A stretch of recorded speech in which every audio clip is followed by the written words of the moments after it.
ഉത്തര Korean censor board പിരിച്ചുവിടേണ്ട നേരം അതിക്രമിച്ചു കഴിഞ്ഞു. കാരണം വേറൊന്നും പറയാനില്ല. ഉത്തര കൊറിയ പോലെയുള്ള രാജ്യങ്ങളിലാണല്ലോ അവർ എഴുതി വെച്ചിട്ടുള്ള ചില പ്രത്യേക വ്യക്തികൾക്കെതിരെ ഒരു പോസ്റ്ററോ ഒരു എഴുത്തോ ഒരു സോഷ്യൽ മീഡിയയിൽ വരുന്ന ഒരു ചെറിയ പോസ്റ്ററോ ഒരു ട്രോളോ ഒന്നും ചെയ്യാൻ പാടില്ല എന്ന് പറയുന്നത് ഉത്തര കൊറിയ പോലെയുള്ള രാജ്യത്താണല്ലോ.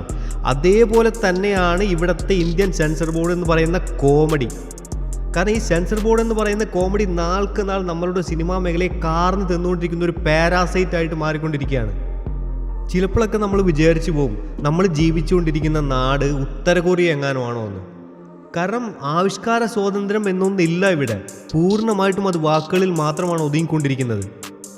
ഒരു പ്രധാന കാര്യം എന്ന് പറയുന്നത് ഈ സെൻസർ ബോർഡ് മെമ്പേഴ്സായിട്ടിരിക്കുന്ന ഒരുത്തനും സിനിമയുമായിട്ട് ഒരു പുലബന്ധം പോലും ഇല്ലാത്തവന്മാരാണ് അവിടെ സിനിമ കാണാനിരിക്കുന്നത്. കാരണം ഇവർ ചോദിക്കുന്ന ചോദ്യങ്ങളൊക്കെ കേട്ട് കഴിഞ്ഞാൽ വളരെ കോമഡി ആയിരിക്കും. നിങ്ങൾ ഈ സീൻ എന്തിനാണ് വെച്ചിരിക്കുന്നത്, ഈ ഡയലോഗ് എന്തിനാണ് വെച്ചിരിക്കുന്നത്?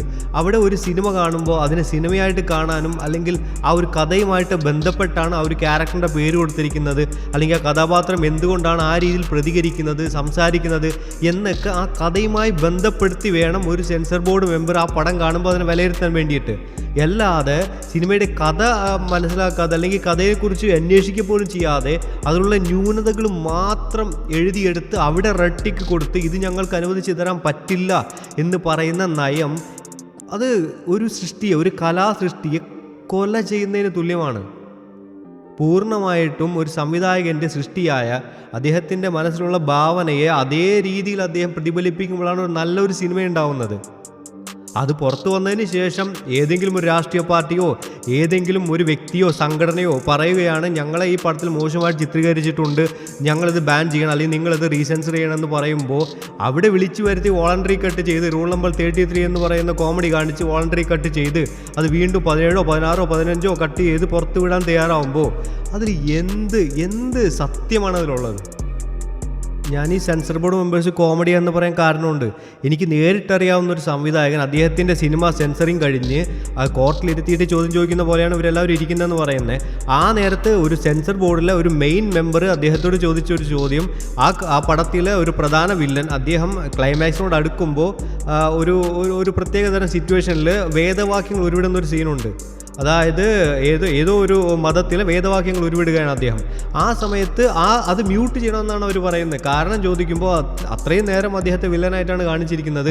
സോ ലാസ്റ്റ് വന്ന് അദ്ദേഹം ഇതേപോലത്തെ നല്ല വാക്യങ്ങൾ ഉരുവിടാൻ പാടില്ല അങ്ങനെ പറഞ്ഞു കഴിഞ്ഞാൽ പുറത്തുള്ള കാണികളിൽ ഒരു വിഭാഗംപ്പെട്ട ആളുകൾക്ക് അത് മോശമായിട്ട് ആയിരിക്കും തോന്നുന്നതെന്ന്. എന്തൊരു വിഡ്ഢിത്തമാണ് അദ്ദേഹം പറയുന്നത്. ഒരു മോശമായിട്ട് ഇരിക്കുന്ന ഒരാൾക്ക് നല്ല കാര്യങ്ങൾ പറയാൻ പാടില്ല എന്നാണോ? ഇതേപോലത്തെ കാര്യങ്ങളാണ് ഈ സെൻസർ ബോർഡ് മെമ്പേഴ്സ് ചോദിക്കുന്നത്. പിന്നെ എങ്ങനെയാണ് അവർ കോമഡിയന്മാരാകാതിരിക്കുക? ഒരു നല്ല സിനിമയെ വെട്ടി വൃത്തികേടാക്കി ഒരു ബലാത്സംഗം കഴിഞ്ഞ് പുറത്തോട്ട് വരുന്ന പോലെയാണ് ഈ സെൻസർ കഴിഞ്ഞ് പടത്തിൻ്റെ ഔട്ട് നമ്മുടെ കയ്യിലേക്ക് തരുന്നത്. അത് നമ്മൾ കൊണ്ടുപോയി ഇരുന്ന് എഡിറ്റ് ചെയ്ത് കഷ്ടപ്പെട്ട് പുതിയൊരു പടമായിട്ട് ഇറക്കണം. ഒരു തരിമ്പ് പോലും അവർ ചിന്തിക്കുന്നില്ല ആ കഥ എന്തിനാണ്, ആ കഥ എന്തുകൊണ്ടാണ് ഇതേപോലുള്ള കാര്യങ്ങൾ ഡിമാൻഡ് ചെയ്യുന്നതെന്ന്. ഇപ്പോൾ എമ്പുരാൻ്റെ കാര്യം തന്നെ എടുത്തു കഴിഞ്ഞാൽ അതിൽ ഒരു പെർട്ടിക്കുലർ പാർട്ടീനെ മോശമായിട്ട് പറയുന്നു എന്ന് പറഞ്ഞിട്ടാണ് ഞാൻ കണ്ടെടുത്തോളം അതിൽ എല്ലാ പാർട്ടിക്കാരെയും മോശമായിട്ട് ചിത്രീകരിച്ചിട്ടുണ്ട്. വളരെ മോശമായിട്ട് അല്ലെങ്കിൽ കളിയാക്കുന്ന രീതിയിലൊക്കെ പറഞ്ഞിട്ടുണ്ട്. ഇതിനു മുമ്പും അതേപോലത്തെ പടങ്ങൾ വന്നിട്ടുണ്ട്. ഇത് ഓരോ സംഘടനകളും പറയുമ്പോഴും പോയിരുന്ന് വോളണ്ടറി കട്ട് ചെയ്ത് പുറത്ത് വിടുമ്പോൾ പിന്നെ നമുക്ക് ഇവിടെ എന്ത് മാങ്ങയാണുള്ളത്, ഇവിടെ എന്ത് ആവിഷ്കാര സ്വാതന്ത്ര്യമാണോ ഉള്ളത്? നമുക്ക് വ്യക്തിപരമായിട്ട് വെറുപ്പ് തോന്നുന്നത് ഈ സിനിമാ സംഘടനകളെ കുറിച്ചാണ്. ഇവരൊക്കെ എന്ത് മാങ്ങ വറക്കാൻ പോയിരിക്കുകയാണ്. ഈ ഫെഫ്കെ ആണെങ്കിലും അമ്മയാണെങ്കിലും ഇത്രയും കോടികൾ മുടക്കി ഒരു പാൻ വേൾഡ് ലെവൽ ഒരു പടം എടുത്ത് ഒരു സംവിധായകൻ പുറത്തോട്ട് വന്ന് മലയാളം ഇൻഡസ്ട്രിയെ പുറം ലോകത്തിലേക്ക് എത്തിക്കാൻ തയ്യാറാവുമ്പോൾ അങ്ങനത്തെ ഒരു സൃഷ്ടി വരുമ്പോൾ അത് വെട്ടി വൃത്തികേടാക്കാൻ ഒരു വിഭാഗം ആളുകൾ ശ്രമിച്ചുകൊണ്ടിരിക്കുമ്പോൾ ഇവരൊക്കെ എന്തിൻ്റെ ഇടയിൽ പോയിരിക്കുകയാണ് ഈ സംഘടനകളൊക്കെ? പിന്നെ എന്തിനാണ് ഈ വർഷം വന്നിരുന്നുകൊണ്ട് ഈ കോപ്രായം കാണിക്കാനോ? ഓരോ നടന്മാർ കാറിൽ വരുന്നതും അവിടെ ചിരിക്കുന്നതും കളിക്കുന്നതും കാണിക്കാൻ വേണ്ടി മാത്രമാണ്, ഈ വർഷം ഇവർക്ക് ആഘോഷിക്കാൻ വേണ്ടി മാത്രമാണ് ഇത്തരം സംഘടനകളുള്ളത്. പ്രതികരിക്കണം. ഈ സെൻസർ ബോർഡ് എന്ന് പറയുന്ന കോമഡിയന്മാർക്കെതിരെ പ്രതികരിക്കേണ്ട സമയം അതിക്രമിച്ചു കഴിഞ്ഞു സിനിമാക്കാർ. നിങ്ങൾ പോയി സമരം ചെയ്യേ. പറ്റില്ല, ഞങ്ങൾ കൊടുക്കുന്ന കഥയ്ക്ക് അതിനനുയോജ്യമായിട്ട് നിങ്ങൾ കട്ട് ചെയ്യും. അല്ലാതെ ആ സിനിമയെ നശിപ്പിക്കുന്ന രീതി നിങ്ങൾ ചെയ്യാൻ പാടില്ല എന്ന് സമരം ചെയ്യേ. അല്ലെങ്കിൽ ഒരു കാര്യം ചെയ്യണം, ഈ സെൻസർ ബോർഡ് മെമ്പേഴ്സ് നമുക്ക് ഈ വർഷങ്ങൾക്ക് മുമ്പുള്ള ഒരു ബൈലോ വെച്ചിട്ടാണ് അവിടെ ഇരിക്കുന്നത്. അവർ ഈ സാധനം കാണിച്ചുകൊണ്ടാണ് ഇത് പാടില്ല എന്ന് പറഞ്ഞുകൊണ്ടിരിക്കുന്നത്. സോ ഇവർ ഈ കാലഘട്ടത്തിനനുസരിച്ച് ആ ബൈലോ അപ്ഡേറ്റ് ചെയ്യണം. ഈ കാലഘട്ടത്തിൽ നമ്മൾക്ക് കാണിക്കാൻ പറ്റുന്ന കാര്യങ്ങൾ കാണിക്കണം എന്ന് അവർ എഴുതി തരണം. അല്ലെങ്കിൽ ഒരു സ്ക്രിപ്റ്റ് ചെയ്യുമ്പോൾ എന്തൊക്കെ പാടില്ല എന്ന് എഴുതിയും കഴിഞ്ഞിട്ട് ഈ ഫെഫ്ക പോലത്തെ അല്ലെങ്കിൽ നമ്മളിപ്പോൾ പ്രൊഡ്യൂസർ കൗൺസിലോ ഒരു മെനു അവിടെ വെച്ചിരിക്കണം. ഒരു റൈറ്റർ സ്ക്രിപ്റ്റ് ചെയ്യുമ്പോൾ ഇത്തരം കാര്യങ്ങൾ പാടില്ല എന്നും പറഞ്ഞുകൊണ്ട്. അല്ലാണ്ട് എഴുതി അത്രയും കഷ്ടപ്പെട്ട് എടുത്തുകൊണ്ട് വരുമ്പോൾ അത് വെട്ടിക്കളഞ്ഞ് പാടില്ല എന്ന് പറഞ്ഞാൽ വീണ്ടും അവർ പോയി എടുക്കേണ്ട അവസ്ഥ വരികയാണ്.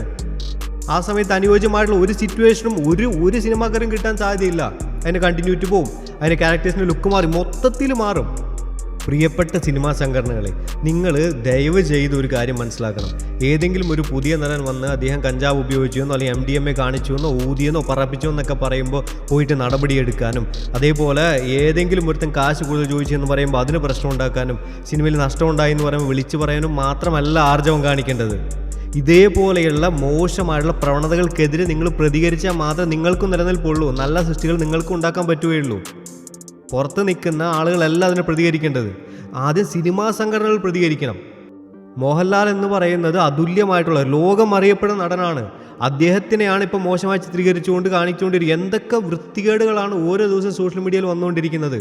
ഈ പൃഥ്വിരാജ്, അദ്ദേഹത്തെക്കുറിച്ച് എന്തൊക്കെ മോശമാണ് പറഞ്ഞുകൊണ്ടിരിക്കുന്നത്. നിങ്ങൾ എവിടെ നോക്കിയിരിക്കുകയാണ്? നിങ്ങൾ ദയവ് ചെയ്ത് നിങ്ങൾ പ്രതികരിക്കാൻ തയ്യാറാവും. നിങ്ങൾ സെൻസർ ബോർഡിനെതിരെ പ്രതികരിക്കാൻ തയ്യാറാവും.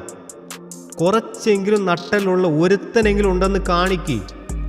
അത് ഏതൊരു പാർട്ടിക്കെതിരെയാണെന്നുണ്ടെങ്കിലും ധൈര്യമായിട്ട് പടം പുറത്തോട്ട് വിടാൻ പറ്റുന്ന ഒരവസ്ഥയായിരിക്കണം. അത് പാർട്ടിയോ വ്യക്തിയോ ഒന്നും നോക്കിയിട്ടല്ല. ആ പടം അത് ഡിമാൻഡ് ചെയ്യുന്നു എന്നുണ്ടെങ്കിൽ അത് വെട്ടാതെ വൃത്തികേടാക്കാതെ അതിനെ റേപ്പ് ചെയ്ത് നശിപ്പിക്കാതെ പുറത്തോട്ട് വിടണം എന്ന് അടിയുറച്ച് പറയിപ്പിക്കാനുള്ള ഒരു ആർജവം ഈ സിനിമാ സംഘടനകൾ കാണിക്കുന്നത് എന്നാണോ അന്നേ സിനിമയ്ക്ക് നല്ല കാലം വരുള്ളൂ.